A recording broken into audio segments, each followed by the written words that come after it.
Good evening dear students, मेरा नाम रविंद्रनाथ पाणिग्राही है और पॉलिटी के लेक्चर को आगे बढ़ाते हुए हम अपने लेक्चर को आगे लेके चलते हैं।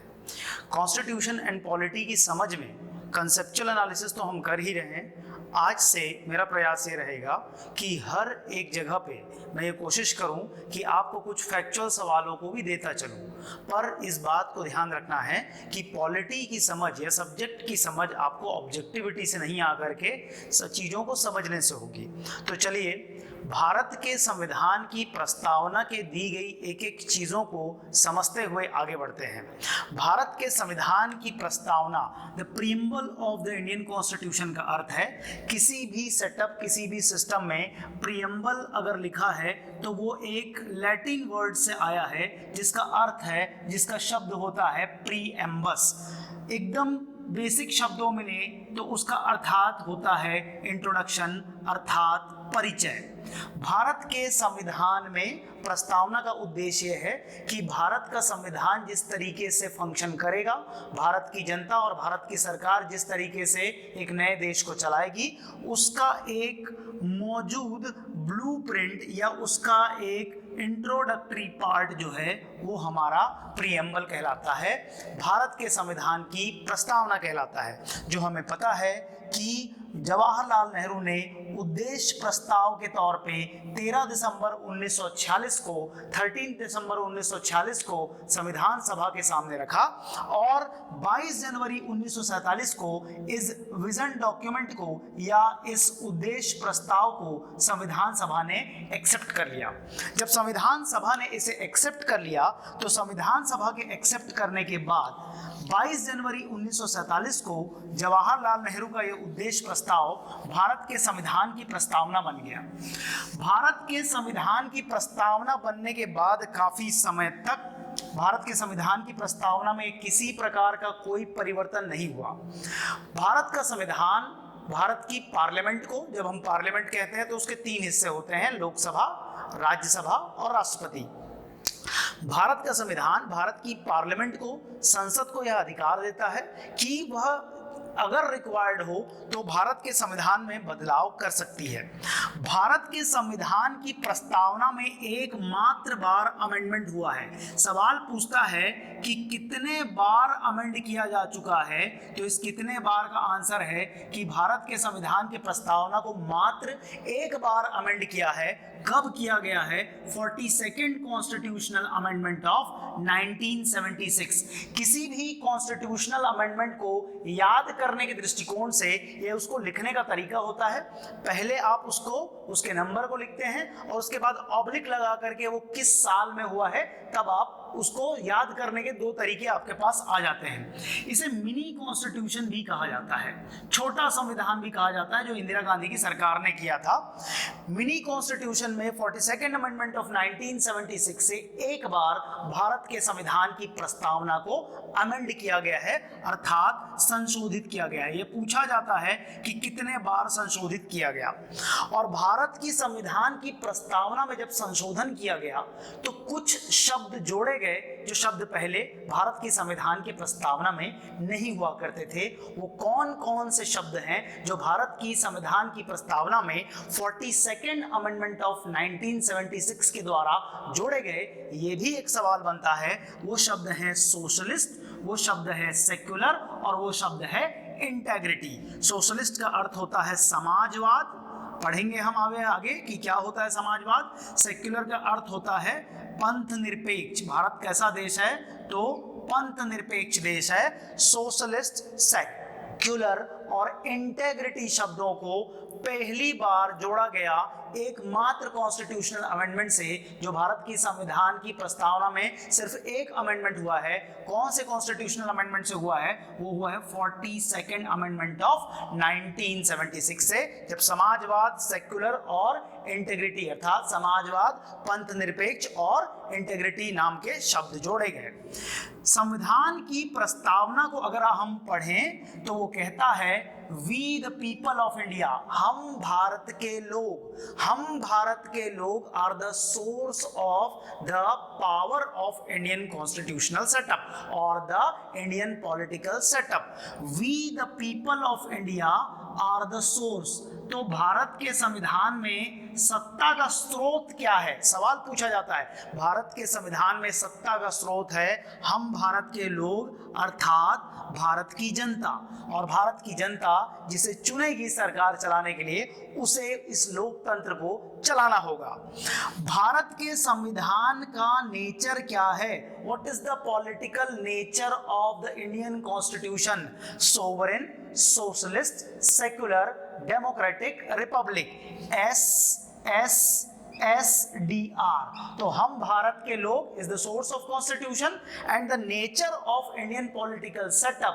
भारत के संविधान का राजनीतिक चरित्र कैसा है, शॉर्ट में याद रखने के लिए SSDR, और इसका पूरा वर्ड देखेंगे तो सोवरेन, सोशलिस्ट, सेक्युलर, डेमोक्रेटिक और रिपब्लिकन सेटअप है या नेचर है।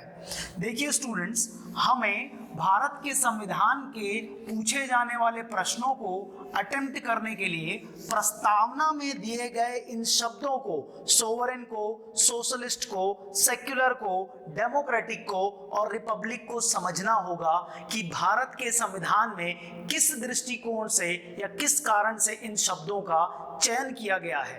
भारत के संविधान की प्रस्तावना के निर्माण के दौरान उन उद्देश्यों को ध्यान में रख करके संविधान की प्रस्तावना लिखी गई जिन उद्देश्यों के अंतर्गत हमारा लंबा स्वतंत्रता या स्वाधीनता संग्राम लड़ा गया था, और जिन अधिकारों को ईस्ट इंडिया कंपनी या ब्रिटिश शासन ने या कॉलोनियल रूल ने सप्रेस करने का प्रयास किया, उन अधिकारों को देने की व्यवस्था की गई।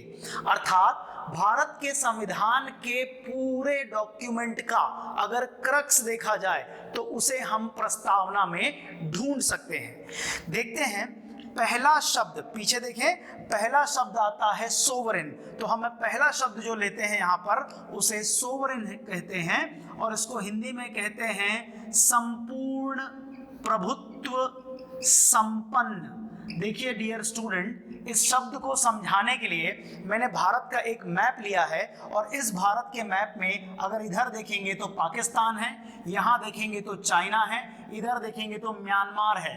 अर्थात भारत अपनी पॉलिटिकल ज्योग्राफी में कुछ देशों से घिरा हुआ है। कुछ देशों से घिरा हुआ है तो सीमाएं भी आपस में लगती होंगी, और जब सीमाएं आपस में लगती हैं तो कभी कभी कॉन्फ्लिक्ट हमें आज भी देखने को मिलता है। हो सकता है कि कोई पड़ोसी मुल्क, कोई पड़ोसी देश हमारे ही देश के किसी पॉलिटिकल बाउंड्री पे अपना अधिकार जताए। भारत की डिफाइंड पॉलिटिकल ज्योग्राफी के अंतर्गत India is an independent country. Sovereignty या सोवरेन कहने का अर्थ होता है कि भारत अपनी पॉलिटिकल ज्योग्राफी में अपने डिसीजन लेने के लिए स्वतंत्र है। किसी भी एक्सटर्नल पावर का, may it be Pakistan, may it be China, may it be Myanmar, किसी भी एक्सटर्नल पॉलिटिकल पावर का किसी भी प्रकार का इन्फ्लुएंस या प्रेशर यहाँ की सरकार अपनी पॉलिसी मेकिंग में या रिसोर्सेस को लेकर या जनता को लेकर किए जाने वाले निर्णयों में स्वतंत्र होगी। किसी और के प्रभाव में रहकर किसी भी डिसीजन को लेने का कोई फोर्स हम नहीं मानेंगे। ये शब्द दर्शाता है सोवर्जिनिटी को, और सोवरेन का अर्थ होता है संपूर्ण प्रभुत्व संपन्न। तो हम भारत के लोग, the source of Indian constitution, the nature of Indian political setup is sovereign. तो हमारा पॉलिटिकल सिस्टम जो है वो सोवरेन है, अर्थात संपूर्ण प्रभुत्व संपन्न है। नेक्स्ट वर्ड जो आता है वो आता है सोशलिस्टिक, समाजवादी। तो समाजवाद जो था ये मूलतः संविधान में नहीं था। संविधान की प्रस्तावना जब लिखी गई थी तो समाजवाद शब्द यहाँ पे नहीं था। इस लेक्चर के इंट्रोडक्शन में मैंने आपको इस बात का जिक्र किया है कि भारत के संविधान की प्रस्तावना में एक बार 42nd अमेंडमेंट ऑफ 1976 से अमेंडमेंट किया गया, और जब वो अमेंडमेंट किया गया तो 3 शब्द जोड़े गए और उसमें से एक शब्द था समाजवाद। So it was added by the 42nd amendment of of 1976, जिसे कहा जाता है मिनी कॉन्स्टिट्यूशन। अब समझते हैं कि भारत में समाजवाद क्या है। जब भी आपको सोशलिज्म का शब्द आएगा तब सबसे पहले आपको कार्ल मार्क्स का ध्यान आएगा। Who was Karl Marx? He was the father of socialism। एक किताब इनका लेके आया हूं मैं, इनकी बायोग्राफी है। ये कार्ल मार्क्स हैं। इन्होंने समाजवाद की थ्योरी दी और इस समाजवाद की थ्योरी को इनके जीते जी किसी ने एक्सेप्ट नहीं किया। इनकी मृत्यु हो जाने के 50 साल बाद ये समाजवाद जो था ये बहुत पॉपुलर हुआ और 1917 की रूस की क्रांति का जो आधार था वो समाजवादी क्रांति कहलाती है, सोशलिस्टिक क्रांति कहलाती है। तो कई बार कंफ्यूज होते हैं लोग इस चीज को लेकर के कि हमारा क्या कम्युनिस्ट समाजवाद है। तो भारत का जो समाजवाद है वो एग्जैक्टली मार्क्स का समाजवाद नहीं है। भारत का समाजवाद कम्युनिस्ट समाजवाद नहीं है, बल्कि भारत का समाजवाद गांधी का समाजवाद है, जो कहता है कि जो सोर्स होंगे, जो रिसोर्सेस होंगे, जो संसाधन होंगे, उनका लोगों के जीवन स्तर को बढ़ाने में एक जैसा डिस्ट्रीब्यूशन करने का हम प्रयास करेंगे। So the socialism model of India इसका आइडियोलॉजी मोहनदास करमचंद गांधी के सोशलॉजी समाजवाद में दिखता है, जिसमें कहा जा सकता है कि नो सेंट्रलाइजेशन ऑफ रिसोर्सेस, या कहें कि संसाधनों का उचित वितरण लोगों में होना चाहिए। There should be a proper distribution of wealth and chances to extract the prosperity from the resources। पूरे भारत के अंतर्गत जितने भी संसाधन हैं, भारत के लोगों में उसका वितरण, चाहे आय का हो चाहे संसाधन का हो, वो एक जैसा होना चाहिए। ये नहीं होना चाहिए कि 1% के पास सारा धन हो गया और 99% आश्रित हो गए। हमारा प्रयास है कि ये डिस्ट्रीब्यूशन 100% में इक्वल तरीके से हो। इस तरीके की पॉलिसी भारत को चलाने वाली सरकार बनाए। सोशलिज्म का मतलब या सोशलिस्ट का मतलब है कि equal distribution of resources. Bharat के संविधान में रिसोर्सेस का इक्वल डिस्ट्रीब्यूशन करना ही भारत का समाजवाद है। एक शब्द यहाँ पे लिखा है कि आइडियोलॉजी में गांधी, तो गांधी की बात समझ में आ गई कि रिसोर्सेस का इक्वल डिस्ट्रीब्यूशन हो। अब बात करते हैं नेहरू। तो Nehru was the first prime minister और इनकी सरकार ने 1955 में, छत्तीसगढ़ पीएससी का पूछा हुआ सवाल है, इनकी सरकार ने 1955 में अपने सरकार को चलाने के लिए समाजवाद को उद्देश्य बनाया। तमिलनाडु में एक अधिवेशन हुआ था जिस अधिवेशन का नाम था आवड़ी अधिवेशन। सवाल पूछता है कि वो कौन सा अधिवेशन था जिसमें भारत की सरकार ने समाजवाद को उद्देश्य के तौर पे अपनाया था। इट वाज इन 1955 और अधिवेशन का नाम है आवड़ी अधिवेशन। And the first prime minister was Jawaharlal Nehru, जिनकी सरकार ने समाजवाद को गांधी जी के बाद लक्ष्य के तौर पे अपनाया था। तीसरा रेफरेंस हम लेंगे यहाँ पे इंदिरा गांधी की गवर्नमेंट का।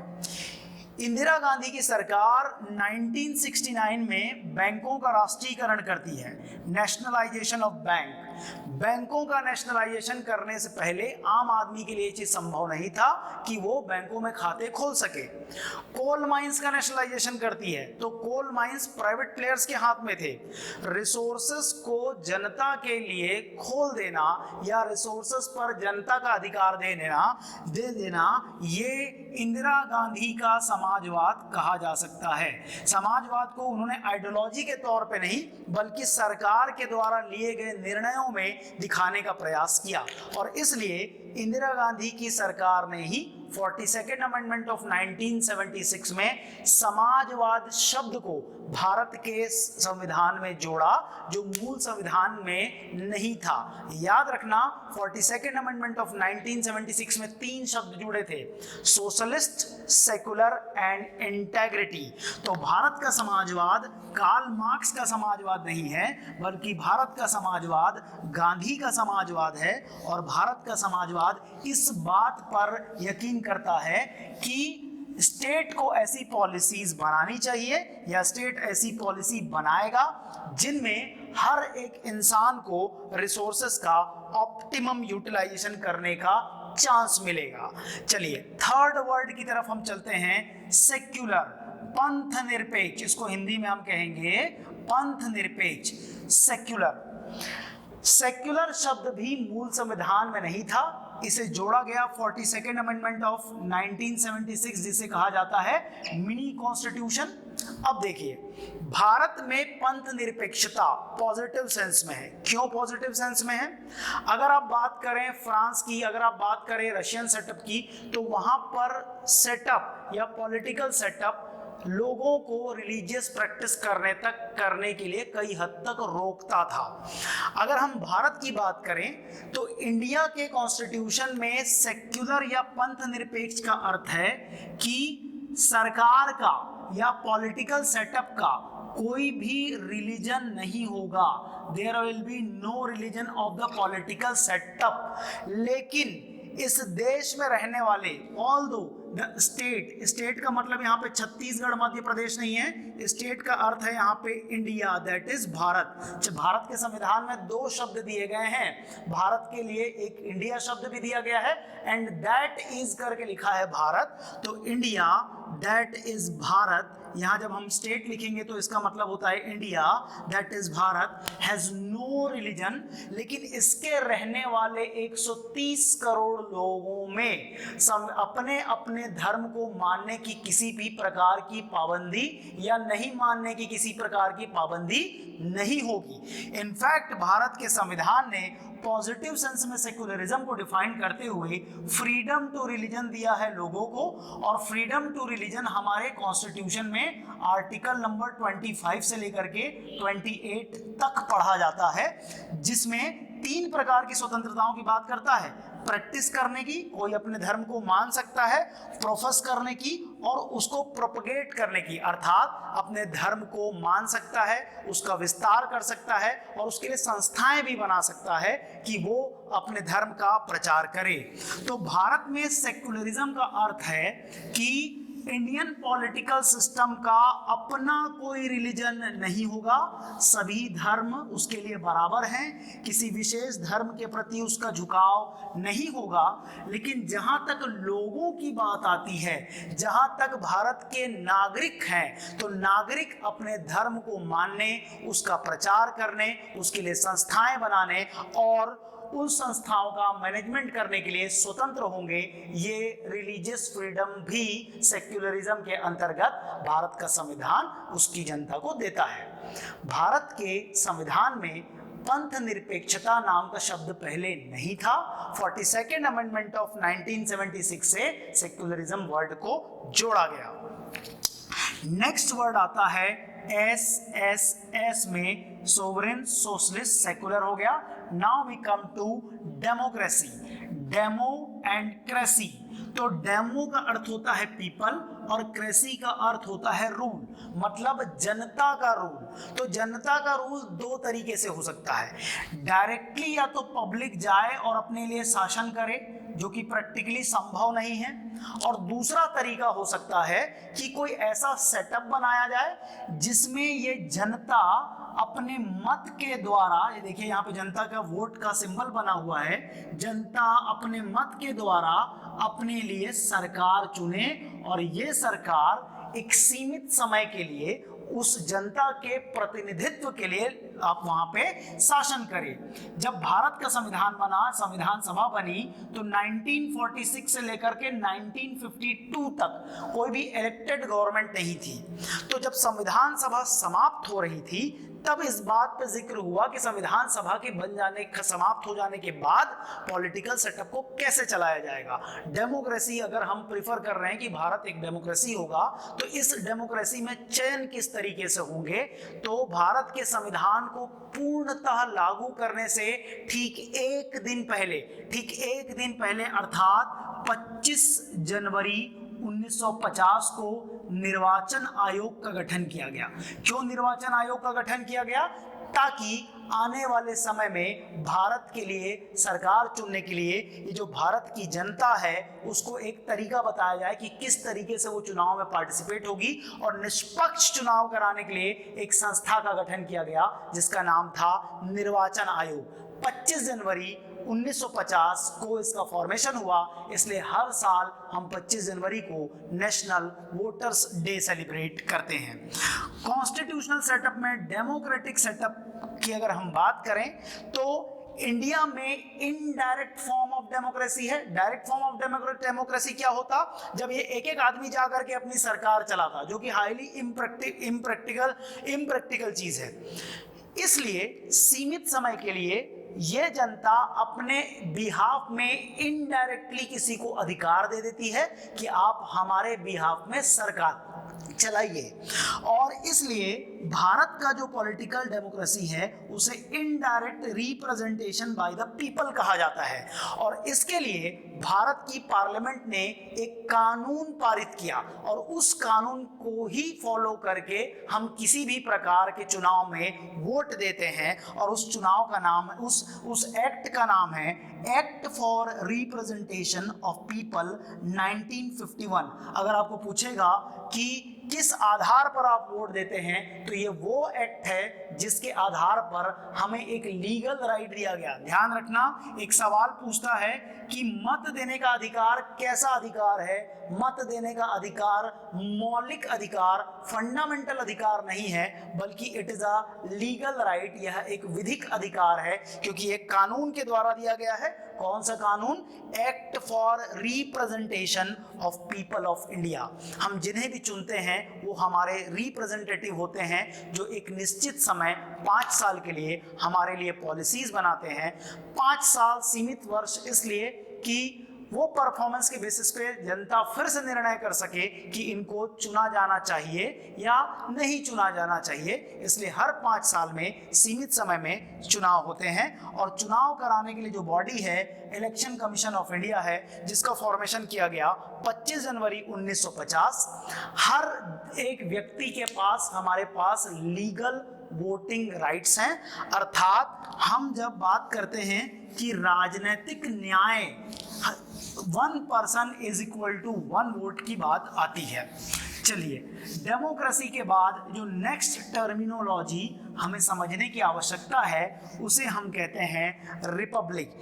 If India is a democracy, it's not alone a democracy, it is a democratic Republic.